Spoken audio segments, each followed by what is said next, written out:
Hi అండి, నమస్తే.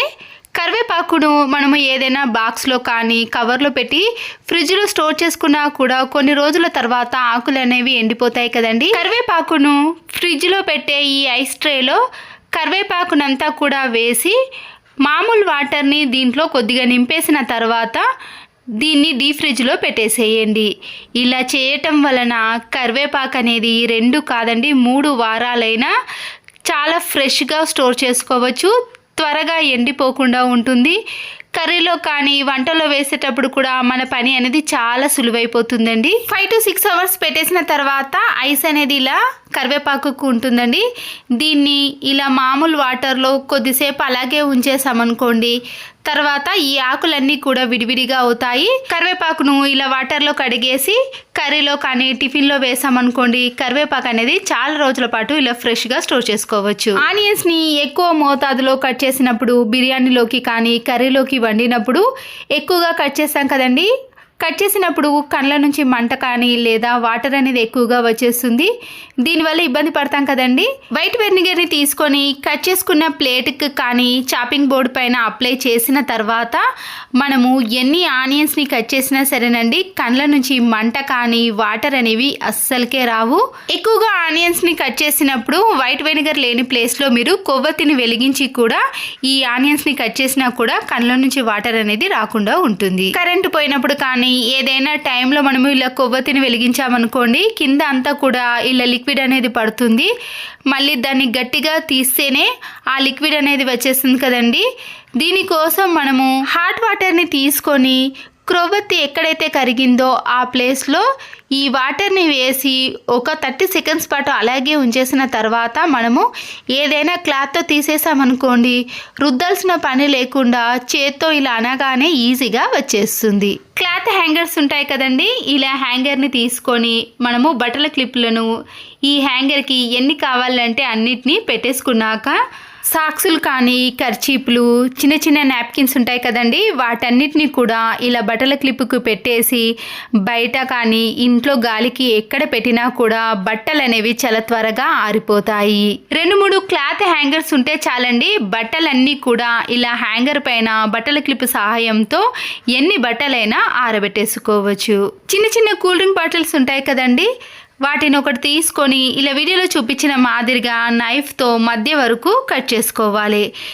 ఇలా కూల్ డ్రింక్ బాటిల్ అనేది చిన్నగా అయిన తర్వాత వాటర్ క్యాన్ యొక్క క్యాప్స్ ఉంటాయి కదండి, పైన ఉన్న దాన్ని కొద్దిగా కట్ చేసుకున్నాక ఈ వాటర్ బాటిల్ని ఈ క్యాప్ అడుగు భాగాన గ్లూ గమ్ముతో కానీ ఫెవిక్విక్తో కానీ అతికించేసేయండి. మనకి చిన్న ప్లాస్టిక్ బాటిల్ అనేది రెడీ అయిపోయింది కదా.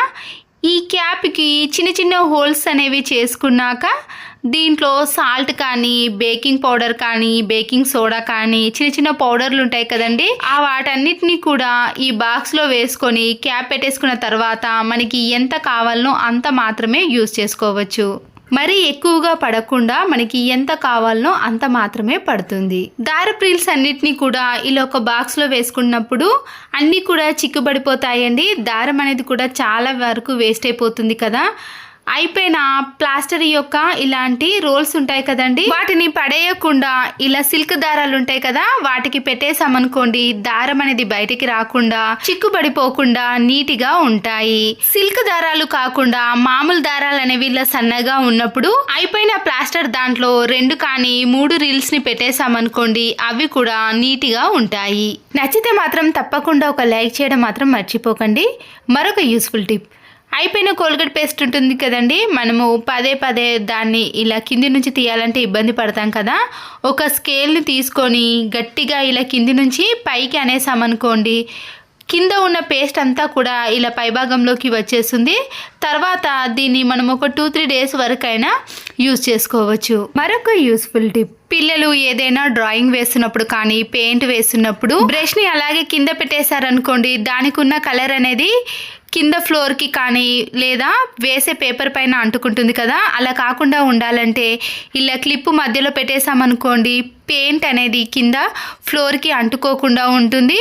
బ్రష్ కూడా చాలా నీట్గా ఉంటుంది. వాష్రూమ్లో ఉండే జగ్గులు కానీ లేదా బకెట్లు అనేవి హాట్ వాటర్కి సాల్ట్ వాటర్కి ఇలా కలర్ అనేది చేంజ్ అయిపోతుందండి. తెల్లగా మారటం కానీ లేదా బరకగా తయారవుతాయి. ఈ బకెట్ని కానీ జగ్గును క్లీన్ చేయాలంటే మన చేతి అనేది ఖచ్చితంగా నొప్పి పెట్టేదాకా వీటిని క్లీన్ చేసినా కూడా అంత బాగా క్లీన్ కావు కదండి. సింపుల్గా ఒకే విధంగా ఈజీ ప్రాసెస్లో క్లీన్ చేసుకునే విధానాన్ని చూపిస్తున్నాను. చూసారు కదండి బకెట్ కానీ మగ్ అనేది ఎలా ఉందో. ఇక్కడ నేను చిల్లీ వెనిగర్ని యూజ్ చేస్తున్నానండి. కావాలంటే మీరు వైట్ వెనిగర్ని కూడా యూజ్ చేసుకోవచ్చు. ఇదే మగ్గులో ఈ చిల్లీ వెనిగర్ని కొద్దిగా వేసిన తర్వాత వంట సోడా ఉంటుంది కదండి, దాన్ని కూడా 2-3 టీ స్పూన్స్ వరకు వేయండి. వాషింగ్ మిషన్ లో బట్టలకు వేసే లిక్విడ్ ఉంటుంది కదండి, ఏరియల్ లిక్విడ్ కానీ సర్ఫ్ ఎక్సెల్ లిక్విడ్ ఏదైనా సరేనండి, దాన్ని కూడా కొద్దిగా యాడ్ చేసుకోవాలి. దీంతో పాటు కోల్గేట్ పేస్ట్ ఉంటుంది కదండి, దాన్ని కూడా వేసేసి కొన్ని వాటర్ని కలిపేసుకొని వీటన్నిటిని కూడా బాగా మిక్స్ చేయాలి. ఖచ్చితంగా అయితే దీంట్లో లిక్విడ్ని కోల్గేట్ పేస్ట్ని అయితే వేయాలి. మనం వేసినవన్నీ కూడా బకెట్లో లోపటి వైపు కానీ ఇలా కింది నుంచి అన్ని వైపులా కూడా ఈ వాటర్ అనేది తడిసే విధంగా చేయండి. ఇలా చేసిన తర్వాత ఒక 30 సెకండ్స్ పాటు నేను బకెట్ని అలాగే ఉంచేస్తున్నానండి. ఎందుకంటే అది త్వరగా మెత్తబడి మనం క్లీన్ చేసుకోవడం చాలా సులువవుతుంది. ఆ తర్వాత నేను స్టీల్ స్క్రబ్బర్ని తీసుకొని ఇలా బకెట్ లోపటి నుంచి పూర్తిగా క్లీన్ చేసుకుంటున్నాను. ఈ లిక్విడ్తో ఎక్కువగా రుద్దాల్సిన పని కూడా లేదండి. ఒక్కసారి బకెట్ మొత్తాన్ని కూడా ఇలా స్టీల్ స్క్రబ్బర్తో రుద్దేస్తే సరిపోతుంది. ఇలా లోపల కానీ బయట మొత్తాన్ని కూడా ఇదే లిక్విడ్తో రుద్దేసేయండి. హార్పిక్ లాంటి కెమికల్స్ని యూజ్ చేయటం కంటే ఇలా ఇంట్లో ఉండే వాటితోటే ఈజీగా ఎంత జిడ్డు పట్టిన వాటినైనా క్లీన్ చేసుకోవచ్చు. ఇలా బకెట్ని క్లీన్ చేసుకున్న తర్వాత మగ్గు ఉంది కదండి, ఆ మగ్గును కూడా ఇదే లిక్విడ్ని కొద్దిగా వేసుకుంటూ స్టీల్ స్క్రబ్బర్తో క్లీన్ చేసుకోండి. బకెట్లు మగ్గులే కాకుండా మన ఇంట్లో జిడ్డు పట్టిన స్టూల్స్ కూడా ఉంటాయి కదండి, వాటిని కూడా ఇదే లిక్విడ్తో క్లీన్ చేసుకోవచ్చు. ఇలా పూర్తిగా క్లీన్ చేసుకున్నాక వాటర్తో క్లీన్ చేసి చూపిస్తాను చూడండి. బకెట్ కానీ ఈ మగ్గు అనేది చాలా సాఫ్ట్గా మృదువుగా ఉంటాయి, కానీ బరకగా తెలుపుగా అస్సలకే ఉండవండి. ఎలాంటి మరకలైనా చాలా ఈజీగా తొలగిపోతాయి. క్లీన్ చేయకముందు క్లీన్ చేసిన తర్వాత చూసారు కదండి ఎంత నీట్గా, ఎక్కడ కూడా తెలుపు మరకలు కానీ జిడ్డు పట్టిన మరకలు కానీ అస్సలకే కనిపించవండి. చాలా సింపుల్గా నేనైతే ఒకేసారి స్క్రబ్బర్తో క్లీన్ చేశాను. పదే రుద్దాల్సిన పని కూడా ఉండదండి. ఇలా రెండు వైపులా కూడా మనము ఇదే లిక్విడ్తో క్లీన్ చేసుకున్నాం అనుకోండి, మగ్గులు కానీ బకెట్లు కానీ చాలా నీట్గా సాఫ్ట్గా ఎక్కడ కూడా మరకలు లేకుండా ఉంటాయి. దీనికోసం మనము కెమికల్స్ లాంటి హార్పిక్ని కూడా యూజ్ చేయాల్సిన పని కూడా ఉండదు. మగ్గులు కూడా ఇలా నీట్గా సాఫ్ట్గా అవుతాయండి. ఎక్కడ కూడా మరకలు అనేవి అస్సలకే కనిపించవు. స్టీల్ స్క్రబ్బర్ కాకుండా మామూలు స్క్రబ్బర్తో కూడా క్లీన్ చేసుకోవచ్చండి. అయితే నైట్ అంతా కూడా ఈ బకెట్ని ఇలా లిక్విడ్తో తడిపేసిన తర్వాత మర్నాడు క్లీన్ చేసుకున్నాం అనుకోండి, మామూలు బ్రష్తో కూడా ఈజీగా క్లీన్ చేసుకోవచ్చు. నచ్చితే మాత్రం తప్పకుండా ఒక లైక్ చేసి సబ్స్క్రైబ్ చేసుకోండి. అలాగే వాష్రూమ్ డోర్ కూడా ఇలా తెల్లటి మరకలు అనేవి ఏర్పడినప్పుడు ఎలాంటి లిక్విడ్లు కూడా యూజ్ చేయాల్సిన పని లేదండి. చిల్లీ వెనిగర్ కానీ ఘాటైన వైట్ వెనిగర్లు ఉంటాయి కదండి, దాన్ని ఇలా వాష్రూమ్ డోర్కి కొద్దిగా జీలకరించేసి స్క్రబ్బర్ స్టీల్ది కాకుండా మామూలు స్క్రబ్బర్ ఉంటుంది కదండి, దాంతో క్లీన్ చేసుకోవాలి. స్టీల్ స్క్రబ్బర్ని యూజ్ చేసామనుకోండి, వాష్రూమ్ డోర్ పైన ఉండే పెయింట్ అనేది పూర్తిగా పోతుంది. ఇలా మామూలుగా రుద్దేశామనుకోండి, వాష్రూమ్ డోర్ పైన ఉండే తెల్లటి మరకలు కూడా ఈజీగా తొలగిపోతాయి. 30 సెకండ్స్ పాటు ఇలా బాగా రుద్దేసిన తర్వాత ట్యాప్ వాటర్తో క్లీన్ చేసుకున్నారనుకోండి, డోర్ పైన ఉండే తెల్లటి మరకలు అనేవి మీకు అస్సలకే కనిపించవు. శారీ పిన్నీస్లు కానీ ఇలాంటి మామూలు పిన్నీస్లను మనము శారీకి కానీ బ్లౌజ్కి డ్రెస్కి ఎక్కడైనా పెట్టుకున్నప్పుడు దాని షార్ప్నెస్ అనేది తగ్గిపోవటం వలన 2-3 టైమ్స్ ఫోల్డ్ చేసిన శారీకి అయితే ఇలాంటి పిన్నీస్లు అనేవి అస్సలకే పట్టవండి. నెయిల్ కటర్ ఉంటుంది కదండి, ఇలా వీడియోలో చూపించిన మాదిరిగా నెయిల్ కటర్కి వెనుక భాగాన ఇలా లైన్స్ వస్తుంది. దాంతో మనము ఎలాంటి పిన్నీస్లు అయినా సరేనండి 30 సెకండ్స్ పాటు ఇలా తిప్పుతూ పిన్నీస్ని షార్ప్నెస్లోకి తెచ్చుకున్నాం అనుకోండి, ఎంత మొండిగా ఉన్న పిన్నిస్లు అయినా సరేనండి, మనము ఎన్ని ఫోల్డ్ చేసినా శారీస్కైనా ఇలా ఈజీగా పిన్నిస్లు అనేసి పెట్టేసుకోవచ్చు. మందంగా ఉన్న శారీస్ని ఎక్కువగా ఫోల్డ్ చేసామనుకోండి, ఇలాంటి పిన్నిస్లు అనేవి పట్టవు కదా. ఇలాంటి వాటికైతే ఈ టిప్ అనేది ఇంకా చాలా బాగా యూజ్ అవుతుంది. బ్లౌజులు అనేవి ఒక్కొక్కసారి మనకి లూజ్గా అయినప్పుడు కానీ, చిన్నపిల్లలు ఎక్కడికైనా స్కూల్కి కానీ ఫంక్షన్స్ అయినప్పుడు బ్లౌజులు వేసుకుంటారు కదండి. వెనుక బ్యాక్ సైడ్ అనేది ఒక్కొక్కసారి పెద్దగా అనిపించినప్పుడు ఇలాంటి బ్యాంగిల్స్ ఉంటాయి కదండి, ఈ బ్యాంగిల్ని ఇలా మధ్యలో పెట్టేసి కరెక్ట్గా సెంటర్లో పెట్టిన తర్వాత మామూలు రబ్బర్ బ్యాండ్ ఉంటుంది కదండి, ఈ రబ్బర్ బ్యాండ్ని ఇలా 1 కానీ 2 కానీ వేసేయాలి. ఎంత టైట్ కావాలంటే అంత టైట్గా వేసుకోవచ్చండి. ఇలా వేసిన తర్వాత పిల్లలకైనా మనకైనా వెనక సైడ్ అనేది చాలా టైట్గా ఉంటుందండి. అర్జెంట్ టైంలో స్టిచ్చింగ్ వేసే టైం కూడా లేనప్పుడు ఇలా అప్పటికప్పుడు ఒక బ్యాంగిల్ ఉంటే సరిపోతుందండి. మనము ఎలా కావాలంటే అలా ఇలా నీట్గా సర్దుకోవచ్చు. అంతేకాకుండా చూడడానికి కూడా ఈ బ్లౌజ్ అనేది చాలా అందంగా కనబడుతుంది. నచ్చితే మాత్రం తప్పకుండా లైక్ చేయండి. మరొకటి, దోశ పిండి కానీ ఇడ్లీ పిండి రుబ్బుకునేటప్పుడు ఇలా మినపప్పు నానబెట్టుకుంటాం కదండి ఇడ్లీ పిండికి అయితే, అలాంటి టైంలో మనము కొద్దిగా మెంతులను మాత్రం ఇలా నానేటప్పుడు మాత్రమే వేసుకోవాలి. నేనైతే ఇక్కడ దోశ చేస్తున్నానండి. ఇలా రైస్ని మినపప్పు నానబెట్టుకున్నప్పుడు దీంట్లో కొద్దిగా మాత్రమే ఇలా మెంతులను వేసామనుకోండి, దోశ అనేది చాలా టేస్టీగా ఉంటుందండి. మరీ క్రిస్పీగా రాకుండా కొంచెం మెత్తగా సాఫ్ట్గా రావాలి అంటే ఈ టిప్ అనేది యూజ్ అవుతుంది. కొత్త డ్రెస్సులు కానీ శారీస్ తీసుకున్నప్పుడు దాంట్లో ఇలాంటి స్పాంజ్ది వస్తుందండి. ఎక్కువగా కాకుండా మనకి ఎంత కావాలనో అంత మాత్రమే ఇలా కట్ చేసుకున్నాక దారప్రిల్స్కి మనము నిడిల్స్ని పెడతాం కదండి, ఎక్కడ పెడితే అక్కడ పెట్టేసాం అనుకోండి, అవి ఒక్కొక్కసారి మన చేతికి కూడా గుచ్చుకుంటుంది. తర్వాత వాటిని వెతకాల్సిన పని కూడా ఏర్పడుతుంది. అలా కాకుండా ఉండాలంటే ఇలా స్పాంజ్కి మన ఇంట్లో ఉండే నిడిల్స్ అన్నిటినీ కూడా దీనికి పెట్టేసామనుకోండి, వెతకాల్సిన పని లేకుండా ఎప్పుడు కావాలంటే అప్పుడు ఈజీగా తీసుకోవచ్చు. దారప్రిల్స్ కానీ నిడిల్స్ అన్నీ కూడా ఇలా ఒక బాక్స్లో సర్దుకున్నామనుకోండి, వెంటనే తీసుకొని మనము స్టిచ్చింగ్ వేసుకోవచ్చు. ఛార్జింగ్ వైర్లు కానీ ఇయర్ ఫోన్ వైర్లు ఉంటాయి కదండి, వాటన్నిటిలో ఒక దగ్గర పెట్టేసామనుకో అవన్నీ కూడా ముడిపడతాయి. ఇయర్ ఫోన్స్ అయితే ఇంకెక్కువగా ముడిపడతాయి కదా. వీటన్నిటిని కూడా ఒక దగ్గరికి తీసుకొని మన ఇంట్లో ఉండే మేకు కానీ ఏదైనా హ్యాంగర్కి వేసామనుకోండి, అవి ముడిపడకుండా ఉంటాయి. అన్నీ ఒకే దగ్గర ఉంటాయి. ఏ ఛార్జర్ వైర్ కావాలన్నా ఇయర్ ఫోన్ వైర్ కావాలన్నా ఈజీగా తీసుకొని వాడుకోవచ్చు. పిల్లల డ్రెస్సులు కానీ మన డ్రెస్సులు కానీ ఏవైనా సరేనండి, కొద్దిగా పెద్దగా అనిపించినప్పుడు పిల్లలకైతే ఇబ్బంది పడుతూ ఉంటాం కదా, అలాంటి వాటికైతే మన ఇంట్లో ఉండే సైడ్ పిన్నిస్లు ఉంటాయి కదండి, దాన్ని తీసుకొని ఎంతవరకు అయితే పెద్దగా అనిపిస్తుందో అంతవరకు ఈ క్లాత్ను మలుచుకొని ఆ పిన్నిస్ని పెట్టేసేయాలి. కట్ చేసి స్టిచ్చింగ్ వేసామనుకోండి, పిల్లలు పెరిగినప్పుడు మళ్ళీ అది చిన్నగా అనిపిస్తుంది. దీనివల్ల మళ్ళీ ఆ డ్రెస్ అనేది వేస్ట్ అయిపోతుంది కదండి. అలా కాకుండా ఉండాలంటే ఇలా ఎక్కడి వరకు అయితే పెద్దగా అనిపిస్తుందో అక్కడి వరకు మలుచుకొని ఇలా పిన్నిస్లను పెట్టేసేయాలి. నేను తీసుకున్న పిన్నిస్ పెద్దగా ఉంది అండి. చిన్న పిన్నిస్ అయితే మనము ఇలా పిన్నిస్ పెట్టినట్టు కూడా అస్సలకే ఏర్పడదు. ఇలా 2 సైడ్స్ కూడా ఎక్కడైతే పెద్దగా అనిపిస్తుందో అక్కడ ఇలా పిన్నిస్ని పెట్టేసుకోవాలి. చూడండి, పిన్నిస్ పెట్టిన దానికి కొద్దిగా సైజ్ అనేది చిన్నగా అయింది కదండి.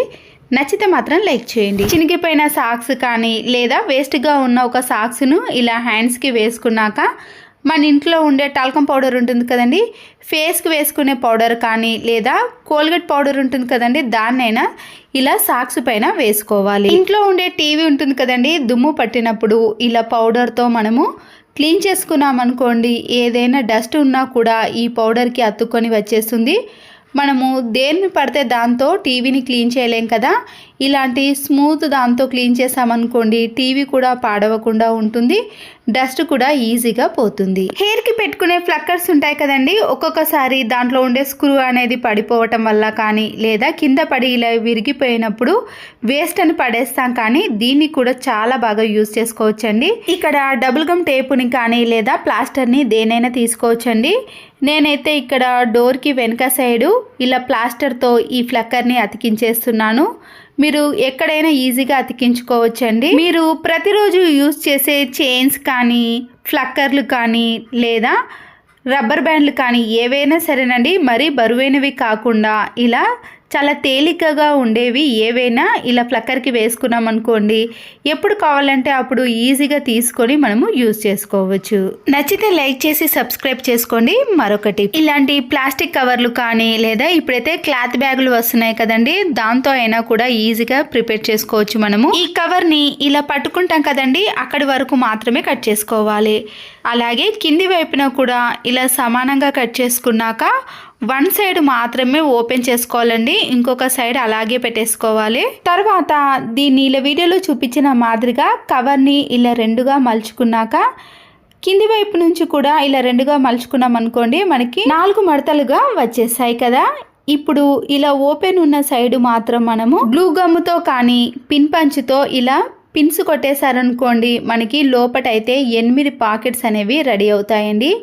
దీంట్లో ప్రతిరోజు పెట్టుకునే కరెంట్ బిల్లులు కానీ లేదా గ్యాస్ బిల్లులు, ఆధార్ కార్డులు, రేషన్ కార్డులు లేదా ఏటీఎం కార్డులు, ఇలా ఒకటి కాదండి, మనము ఎన్నైనా కూడా ఇలా సపరేట్గా పెట్టేసుకున్నాం అనుకోండి, ఎప్పటికప్పుడు ఏది కావాలంటే అది ఈజీగా తీసుకోవచ్చు. వర్షాకాలంలో ఇలాంటి పాకెట్ని హ్యాండ్ బ్యాగ్లో పెట్టేసామనుకోండి, ఫోన్ కానీ ఇలాంటి పేపర్స్ అనేవి తడవకుండా ఉంటాయి. ఒక హ్యాంగర్ని తీసుకొని బట్టల క్లిప్ను ఇలా కాకుండా వీడియోలో చూపించిన మాదిరిగా ఇలా పైనుంచి పెట్టేసామనుకోండి, మనము బట్టల క్లిప్లను ఈ హ్యాంగర్కి ఎన్నైనా పెట్టేసుకోవచ్చు. ఇప్పుడు దీన్ని ఒక మేకు కానీ లేదా బీరువాలో కానీ ఎక్కడైతే హ్యాంగర్స్ ఉంటాయో ఆ ప్లేస్లో వేసుకున్నాక మన ఇంట్లో ఉండే చాలా రకాల హ్యాండ్ బ్యాగ్స్ ఉంటాయి కదండి, వాటన్నిటిని కూడా ఇలా బట్టల క్లిప్ యొక్క మధ్యలో వేసేసుకుంటే ఎన్నైనా కూడా ఈజీగా పడతాయండి. చూడ్డానికి కూడా చాలా నీట్గా ఉంటుంది, స్పేస్ కూడా చాలా తక్కువగా తీసుకుంటుంది. ఎన్ని హ్యాండ్ బ్యాగ్లైనా ఇలా ఒక హ్యాంగర్కి వేసుకుంటే సరిపోతుంది. హ్యాండ్ బ్యాగ్కి నాడలు రానప్పుడు వాటిని కూడా ఇలా బట్టల క్లిప్ సాయంతో పెట్టేసుకోవచ్చు. అయిపోయిన నోట్బుక్స్ ఉంటాయి కదండి, పిల్లలు ఇలాంటి చాలా నోట్బుక్స్ మిగిలిపోయే ఉంటాయి కదా, ఈ బుక్ పైన ఉండే ఈ అట్టముక్క అనేది మందంగా ఉంటుంది కదండి, దాన్ని సపరేట్ చేసుకోవాలి.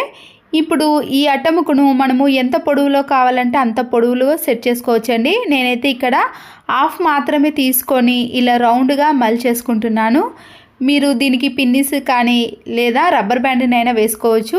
నేనైతే ఎప్పటికీ పర్మనెంట్గా ఉంటుందని ఇలా పిన్ పంచుతో పిన్నిస్ వేసేసానండి. దీనికి మన ఇంట్లో ఉండే ఎన్ని రకాల బ్యాంగిల్స్నైనా సరేనండి, ఈ అట్టముక్కకు వేసామనుకోండి, ప్రతిరోజు వేసుకునే బ్యాంగిల్స్ని అయితే ఎక్కడనో పెట్టి వెతకాల్సిన పని లేకుండా ఇలా కార్డ్బోర్డ్కి వేసేస్తే ఎప్పుడు కావాలంటే అప్పుడు ఈజీగా తీసుకోవచ్చు.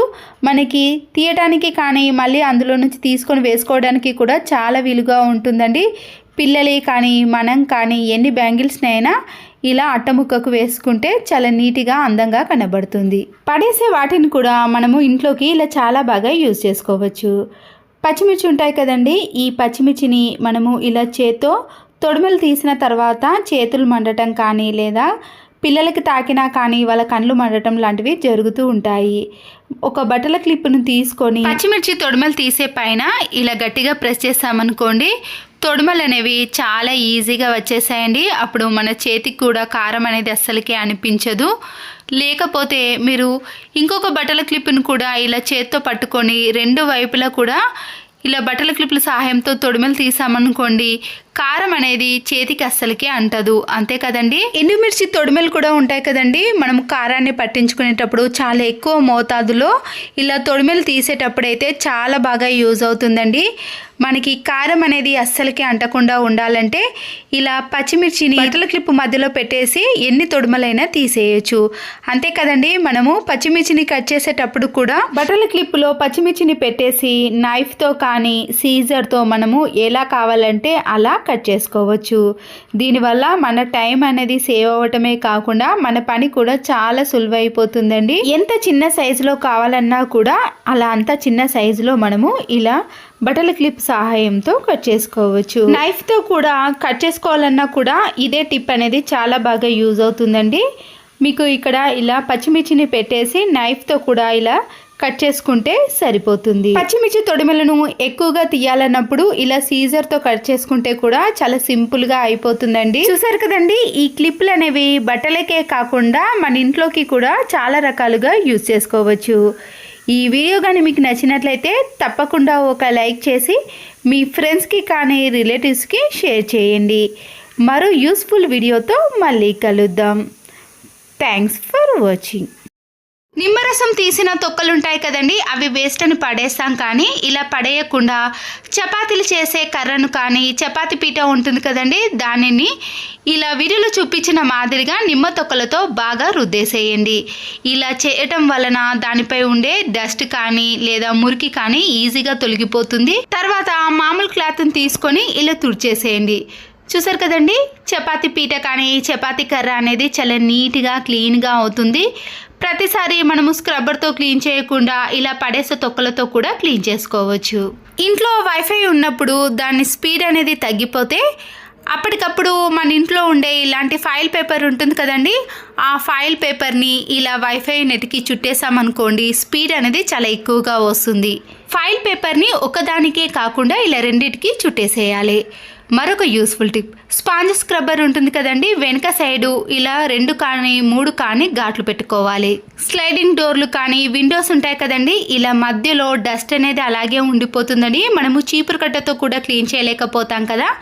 ఇలా స్పాంజ్ స్క్రబ్బర్ని ఘాట్లు పెట్టుకున్నాం కదండి, ఇలా కరెక్ట్గా సైజుని చూసుకొని ఘాట్లు పెట్టుకున్నాక దీంట్లో పెట్టేసి ఇలా డస్ట్ అంతా కూడా ఈ స్పాంజ్ స్క్రబ్బర్తో ఈజీగా తీసేయచ్చు. ఒకేసారి ఇలా స్లైడింగ్ డోర్ని అనేసామనుకోండి, దాంట్లో ఉండే డస్ట్ అంతా కూడా ఈ స్పాంజ్కి వచ్చేస్తుంది. విండోస్ని కానీ స్లైడింగ్ డోర్ని అయితే ఇలా ఈజీగా క్లీన్ చేసుకోవచ్చండి.